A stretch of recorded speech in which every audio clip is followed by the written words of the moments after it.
विमल बहुत परेशान था। उसे समझ में नहीं आ रहा था कि वो इस परिस्थिति से कैसे निपटे। वो अपनी माँ को बहुत चाहता था, किंतु उसकी पत्नी और उसके बच्चे उसकी माँ से बहुत दूर भागते थे, क्योंकि उसकी माँ की एक आँख नहीं थी, साथ ही उसकी कमर भी 90 अंश पर झुकी थी। वैसे वह अपना काम सब खुद कर लेती थी, किंतु फिर भी वो उसकी पत्नी और बच्चों के लिए हमेशा खटकती है। दादी, आप ऊपर के कमरे में सो जाओ, मेरे दोस्त आ रहे हैं, विमल के बेटे अखिल ने बड़ी बेरुखी से कहा। पर बेटा, मैं तो यहाँ बहुत दूर बैठी हूँ, विमल की माँ ने बहुत प्यार से कहा। नहीं, आप उनके सामने मत रहो, वो मुझे चिढ़ाते हैं, अखिल ने जोर से डांटते हुए कहा। क्या हुआ अखिल, क्यों चिल्ला रहे हो? विमल की पत्नी कामनी ने किचन से ही आवाज़ लगाई। देखो ना माँ, ये दादी यहीं ड्राइंग रूम में बैठी हैं और मेरे दोस्त आ रहे हैं, अखिल ने शिकायत भरे लहजे में कहा। माँ जी, आप ऊपर चली जाओ, क्यों हम लोगों को लजवाती हो? कामनी ने बेटे का पक्ष लेते हुए कहा। बेचारी सरस्वती चुपचाप उठकर जीने के सहारे ऊपर जाने लगी। कमर झुकी होने के कारण उन्हें ऊपर चढ़ने में बहुत परेशानी हो रही थी, किंतु वो पूरी ताकत से ऊपर के एक अकेले कोने वाले कमरे में जाकर बैठ गई। विमल बाजू के कमरे से सब सुन रहा था। उसे कष्ट हो रहा था कि उसकी माँ को अपमानित होना पड़ रहा है, किंतु वो असहाय था।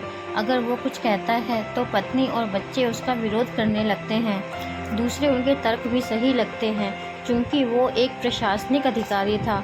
उसका सामाजिक स्तर बहुत ऊंचा था। उसकी ससुराल भी एक ऊंचे घराने में थी, अतः वह चुपचाप इस तरह हर दिन अपनी माँ को अपमानित होते देखता रहता था।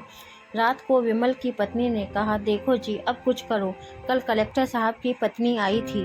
माँ जी अपनी देसी धुन धारा में उनसे मिली। मुझे बहुत शर्म आ रही थी बताते हुए कि ये मेरी सास है। मैंने कह दिया कि दूर की रिश्तेदार है, इलाज कराने आई है। विमल को रोना आ गया, किंतु फिर भी वह चुप रहा। उसे समझ में नहीं आ रहा था कि वो क्या करे। अपने बेटे की मनः स्थिति को सरस्वती अच्छी तरह से जानती थी और बेटे को कोई कष्ट न हो, इसलिए वो हर बात को चुपचाप सह लेती थी। विमल बहुत उदास रहने लगा। एक तरफ परिवार और सामाजिक स्तर पर जीने की प्रतिबद्धता थी, तो दूसरी ओर माँ। आखिर माँ से अपने बेटे की यह हालत देखी नहीं गई। एक दिन उसने अपने बेटे से कहा, विमल, बहुत दिन हो गए हैं, मैं अपने गांव जाना चाहती हूँ, मुझे वहाँ पहुँचा दो, मेरा यहाँ मन नहीं ला रहा। किंतु माँ, वहाँ तो कोई नहीं है, तुम्हारी देखभाल कौन करेगा? विमल ने आश्चर्य से पूछा। अरे, सब गांव वाले तो हैं, और वो तुम्हारे मामा जी तो उसी गांव में रहते हैं, और फिर हम सारी व्यवस्थाएं कर आएंगे ना। कामनी को तो जैसे मन की मुराद मिल गई हो। हाँ बेटा, बहू सही कह रही है, सरस्वती ने लंबी सांस लेते हुए कहा।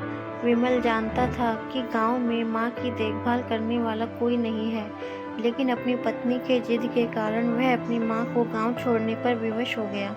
माँ को गांव छोड़कर आते वक्त उसे रोना आ रहा था तथा अपनी बेबसी पर गुस्सा भी आ रहा था, किंतु परिवार, पत्नी और समाज ने उसके इस मनोभावों को दबा दिया और वो सुकून सा महसूस करने लगा। कुछ दिनों के बाद उसके चाचा, जो अमेरिका में रहते थे, आने वाले थे। जब विमल बहुत छोटा था, उसके पिता जीवित थे, तब वो भारत आए थे, और उसके बाद वो अब भारत आने वाले थे।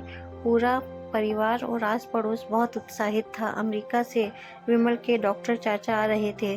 डॉक्टर रमेश ने जैसे ही घर में कदम रखा, सब ने मिलकर बहुत उत्साह से उनका स्वागत किया। क्यों विमल, भाभी नहीं दिख रही, कहाँ है? डॉक्टर रमेश ने उत्सुकता पूर्वक पूछा। जी, वो गांव में रहती हैं, यहाँ उनका मन नहीं लगा, कामनी ने सपाट लहजे में उत्तर दिया। डॉक्टर रमेश ने विमल की ओर देखा तो विमल ने अपनी आंखें झुका ली। डॉक्टर रमेश सब समझ गए। बोले, कल हम भाभी से मिलने गांव चलेंगे सब लोग। दूसरे दिन सभी लोग गांव के घर में पहुंचे।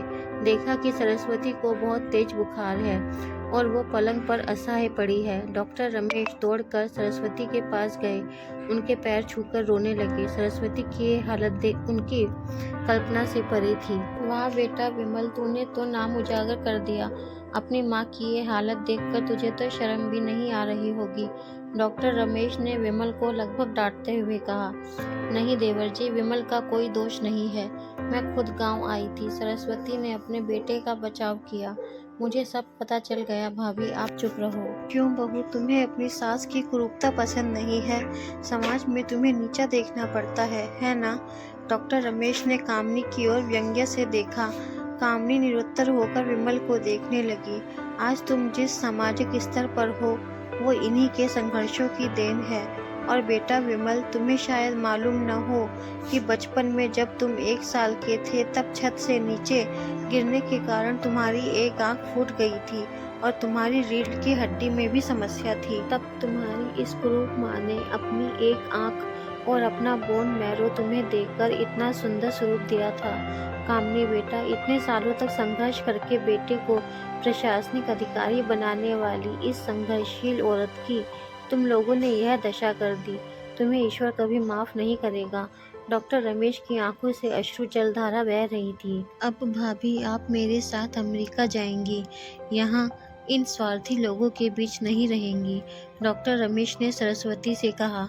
विमल को तो काटो तो खून नहीं था। डॉक्टर रमेश जो उसके चाचा थे, उन्होंने जो राज बताया उसके बाद तो विमल को यही लग रहा था कि उससे ज्यादा पापी इंसान इस दुनिया में कोई और है ही नहीं। वह दौड़ता गया और माँ सरस्वती के कदमों से लिपट गया। माँ, मेरा अपराध अक्षम्य है।